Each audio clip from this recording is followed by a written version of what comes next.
اور مدینہ طیبہ میں سرکار دو عالم صلی اللہ علیہ وسلم کی بارگاہ میں حاضری ہوئی۔ میاں محمد بخش صاحب بڑی پیاری بات کہتے ہیں کہ میں انا تے دل کن رستہ کی کن روے سنبھالا تکے دیون والے بوتی پر تو ہاتھ پکڑن والا۔ میاں محمد بخش صاحب فرماتے ہیں کہ جب آپ یہ دیکھتے ہیں کہ آپ کے گرد و نواح کا ماحول بدل رہا ہے، پہلے یہ دیکھیے آپ خود کتنے بدل چکے ہیں۔ جس مدینے میں آئے ہیں، جس مکے کی فضاؤں کو آپ نے حاصل کیا، یہاں نمازیں پڑھی، آپ نے تلبیہ پڑھا، لبیک اللہم لبیک لبیک لا شریک لک لبیک ان الحمد والنعمت لک والملک کی صدائیں آپ نے لگائیں، اور پھر آپ نے ساتھ میں ایک دوسرے کا خیال رکھا، ایک دوسرے کی قدر کی، عزت کی۔ آپ نے در حقیقت یہاں اپنے آپ کو بدلنے کی کوشش کی ہے۔ اب جو ارادہ کر لیتا ہے، نیت المومن خیر من عمل، مومن کی نیت اس کے عمل سے بہتر ہوتی ہے۔ آج آپ اپنا ارادہ کر کے اگر اچھے ارادے سے آئے ہیں، اللہ تبارک و تعالیٰ آپ کا اندر بھی بدل دے گا، آپ کا باہر بھی بدل دے گا۔ اس لیے جو احباب ایک کامل ولی اللہ حسن بصری رحمۃ اللہ علیہ، آپ کا یہ معمول ہوتا تھا کہ وہ رائے خدا میں بڑی خیرات کیا کرتے تھے، بڑے سخی تھے، اور آپ یہ دعا فرمایا کرتے تھے، اپنے دوستوں میں کہا کرتے تھے کہ جب قیامت والے دن یا حنان و یا منان کہتا ہوا ایک شخص اٹھے گا، تو حسن بصری رحمۃ اللہ علیہ فرماتے ہیں کاش کہ وہ آخری شخص میں ہوں۔ تو محبین جو بیٹھے ہوئے تھے وہ کہنے لگے کہ حسن بصری آپ تو بڑے تقویٰ والے ہیں، آپ تو بڑی عبادت کرنے والے ہیں، بڑی ریاضت تک جو ہے وہ ریاضت کرنے والے ہیں، اور بڑا آپ لنگر تقسیم کرتے ہیں، تو آپ یہ کیوں کہہ رہے ہیں؟ تو حسن بصری رحمۃ اللہ علیہ نے فرمایا میں اس لیے کہہ رہا ہوں کہ پھر بھی جہنم سے نکلنے والوں کی تو سند مل رہی ہے کہ وہ جہنم سے نکالا جائے گا، اس لیے اپنے اعمال کا حساب نہ لینا، اپنا ٹوٹل نہ کرنا، کیلکولیٹر لے کے نہ بیٹھ جانا، اور بہت بڑا حاجی بننے کی کوشش نہ کرنا، عاجزی لینا ہے یہاں سے۔ اور جب اپنے دیس میں جائیں، اپنے ماں باپ کو پیر بنا لو، اپنے ماں باپ کو پیر بنا لو، اپنے ماں باپ کے قدم کو چوم کر گھروں سے نکلا کرو، اپنے ماں باپ کی دعائیں لیا کرو، اور یاد رکھو زندہ ماں باپ کی خدمت کرو، ان کو فروٹ لا کے دو، ان کی خدمت کرو۔ مرنے کے بعد کہتے ہیں جی پورے گاؤں کو ہم نے لنگر دینا ہے، نہیں، اپنے ماں باپ کی آج قدر کر، آج خدمت کر، قیامت والے دن تجھ سے سارے اعمال بعد میں ہوں گے، یہ تیری نمازیں، تیرا حج، تیرا روزہ، تیری زکوٰۃ، یہ ساری چیزیں بعد میں ہوں گی، پہلے حقوق العباد کے بارے میں پوچھا جائے گا۔ اور سب سے بڑا رشتہ جو اللہ نے ہمیں دنیا میں عطا کیا ہے، وہ اللہ اور اس کے رسول کے بعد اگر کسی کا حق ہے تو وہ ماں باپ کا حق ہے۔ اس لیے کہتے ہیں کہ ماں کے چہرے کو، باپ کے چہرے کو دیکھ لینے سے اللہ تبارک و تعالیٰ نے اپنے محبوب صلی اللہ علیہ وسلم کو فرمایا ہے محبوب بتا دیں ان کو کہ ماں باپ کے چہرے کو دیکھنا ایک مقبول حج کا ثواب ہے۔ سبحان اللہ۔ اور جو اپنی ماں کی پیشانی کو چوم لے خوشی کی رضا سے، ماں راضی ہو، اپنی ماں کی پیشانی کو چوم لے، حضور فرماتے ہیں اس کو جہنم کی آگ نہیں جلا سکتی۔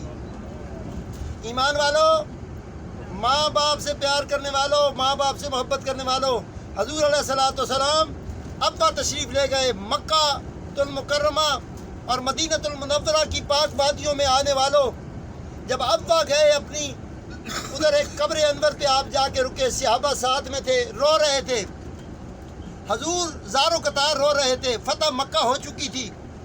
تو صحابہ نے پوچھا آپ حضور یہاں قبر پہ آ کے کیوں رو رہے ہیں، یہ کس کی قبر ہے؟ حضور نے فرمایا جب کوئی بچہ پوزیشن لے کے آتا ہے تو وہ سب سے پہلے ٹرافی اپنی ماں کو بتاتا ہے، یہ میری ماں اماں آمنہ کی قبر ہے۔ تو میں آج اپنی ماں کو خوشی کی خبر سنانے آیا ہوں کہ محمد رسول اللہ کو کل مکے اور مدینے میں کوئی اس کی نصرت کرنے والا نہیں تھا، آج محمد کی اتنی نصرت کرنے والے ہو گئے ہیں کہ مکہ اور مدینہ کے کونے کونے میں صحابہ کی جماعتیں موجود ہیں. اس لیے پیارے دوستو اپنے ماں باپ کی قدر کرو. اچھا اچھا آپ غور سے سنیں کہ مکہ اور مدینہ کے اندر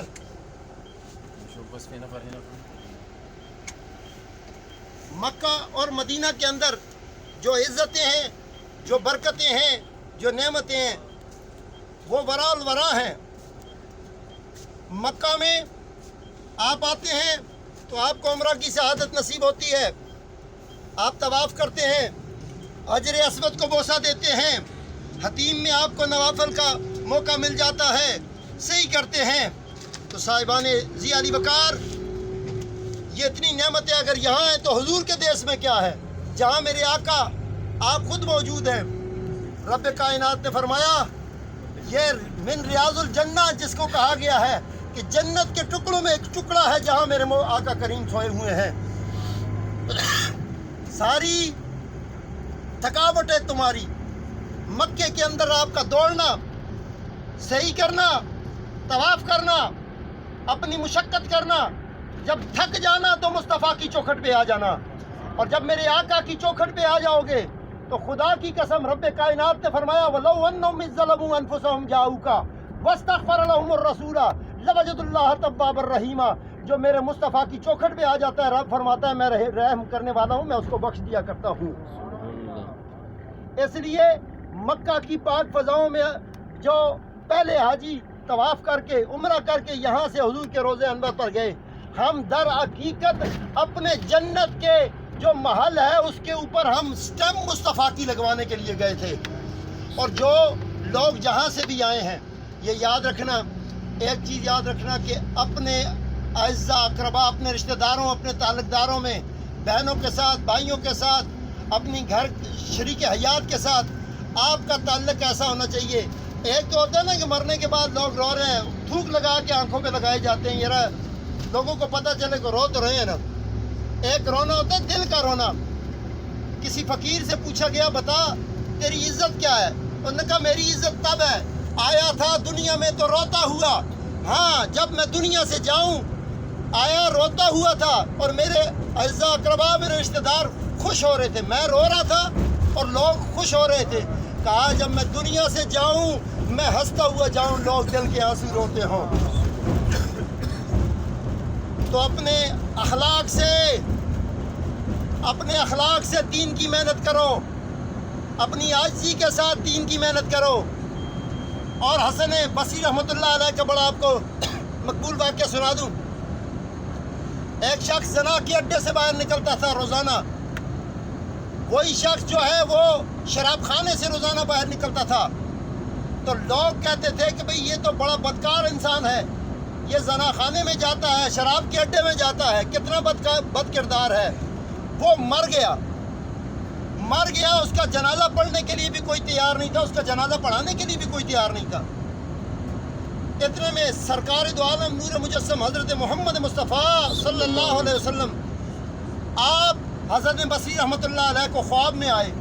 آپ نے فرمایا حسن بصری جا اللہ کے ولی کا جنازہ پڑھانے کے لیے چلا جا. اب لوگ بڑے حیران تھے. حسن بصری رحمۃ اللہ علیہ آپ جب آئے تو کوئی بندہ جنازہ پڑھنے کے لیے تیار بھی نہیں تھا. دروازے پہ دستک دی، اندر سے اس کی بیوی زار و قطار رو رہی تھی. پوچھنے والوں نے پوچھا کہ بی بی حسن بصری جنازہ پڑھانے آئے ہیں، تو کیوں روتی ہے؟ تیرا خاوند تو بد کردار تھا، شرابی تھا، کس وجہ سے روتی ہے؟ کہا اسی وجہ سے روتی ہوں کہ لوگوں کو پتہ نہیں، جس کو بد کردار اور شرابی سمجھتے ہیں وہ زنا کے اڈوں میں جا کر پیسے دے کر ان کو آزاد کر دیتا تھا، شراب کی بوتلوں کو توڑ دیا کرتا تھا. اب دن دہاڑے میں کسی کی عبادت کا جائزہ مت لینا، کسی کی زہد و تقویٰ اور ریاضت کا مطالعہ خود نہ کرنا. ایک گریہ، ایک آنکھ سے نکلا ہوا آنسو رب کائنات سارے گناہوں کو معاف کر دیا کرتا ہے. اب بندے کے اپنی ذات تک یہ جو ہے وہ محدود ہے کہ اس کی ذات میں ہے کیا، جس کے اندر، جس کے دل میں مصطفیٰ کی یاد آ جائے. حضور علیہ السلام فرماتے ہیں لا یؤمن احدکم حتی اکون احب الیہ من والدی و ولدی والناس اجمعین، تم میں سے کوئی ایماندار اس وقت تک نہیں ہو سکتا جب تک کہ میں اس کو اپنے باپ، اپنے بیٹے اور تمام لوگوں سے زیادہ عزیز نہ ہو جاؤں۔ حاجیوں، مکہ اور مدینہ میں آنے والوں، نہ مکے کی عزت ہوتی نہ مدینہ کی عزت ہوتی، یہ عزتیں سب میرے مصطفیٰ کی وجہ سے ہیں۔ یہ آقا کریم کے آنے کے آپ کے لا اقسم بہذا البلد وانت حل بہذا البلد، قرآن نے کہا ہے اے محبوب اگر تیرے قدم نہ لگتے اس مکے کو، اس مدینے کو عزت کیسے ملتی؟ یہ عزتیں میرے آقا علیہ الصلوۃ والسلام کی وجہ سے ہیں۔ اس لیے اپنے بچوں کو بتاؤ، اپنی اولاد کو اگر اپنا سمجھتے ہو، کہو سب کچھ کرنا، حضور کی غلامی نہ چھوڑنا، آقا علیہ الصلوۃ والسلام کی غلامی نہ چھوڑنا۔ جب تک زندگی اللہ نے دی ہے، آقا علیہ الصلوۃ والسلام کا پکا ٹھکا سچا مسلمان مومن بن کے غلامی کرنا شروع کر دو۔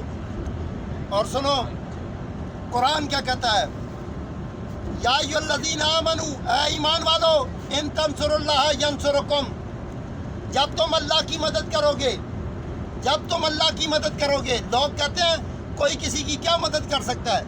اور بھائی تم لوگوں سے اللہ مدد مانگ رہا ہے، یا ایھا الذین آمنوا، اے ایمان والو، ان تنصروا اللہ ینصرکم، تم اللہ کی مدد کرو، اللہ تمہاری مدد کرے گا۔ ایک بار ذرا اونچی آواز سے سب بولو سبحان اللہ، اپنی حاضری کا ثبوت دے، زور سے بولو سبحان اللہ، پھر ایک بار بولو سبحان اللہ۔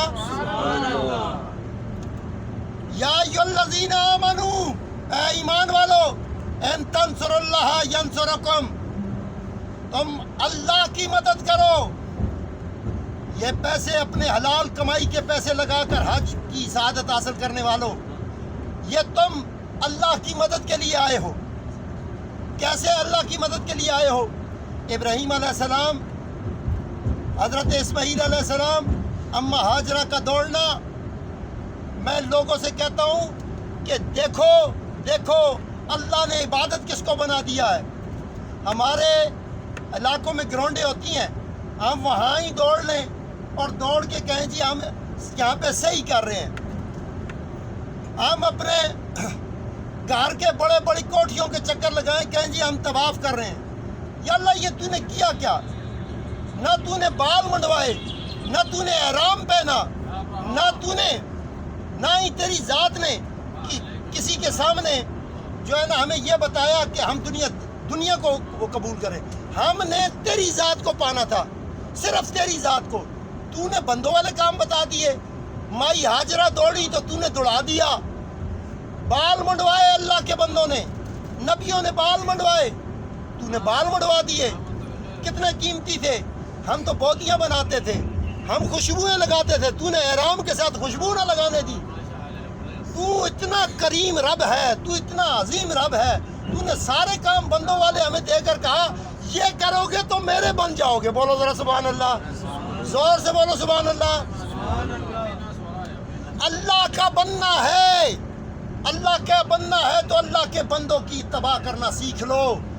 ادھر مکہ اور مدینہ کی فضاؤں میں جدھر جدھر جاؤ گے میرے مصطفیٰ کے قدم لگے نظر آئیں گے، میرے آقا کریم کی محنت تمہیں سمجھ آئے گی۔ اور اگر تم اپنے دل میں پھر بھی عداوت، کینہ، بغض اور اناد لے کے یہاں سے جاتے ہو تو سمجھ لو تمہیں کوئی چیز قابل قبول نہیں ہے۔ اس لیے اللہ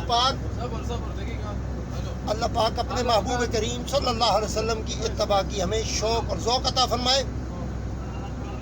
اور جس سفر پہ ہم نکلے ہیں، اس سفر میں یا اللہ اپنے اپنے گھروں کو جو لوگ واپس جائیں ان کے گھروں میں اللہ پاک خیر کی بہاریں لے آئے، اور جتنی بچیاں جن کی جوان ہیں ان کے نیک لوگوں کے پروردگار ان کو رشتے عطا فرما، اور جہیز کی لعنت کو امت مسلمہ سے دور فرما۔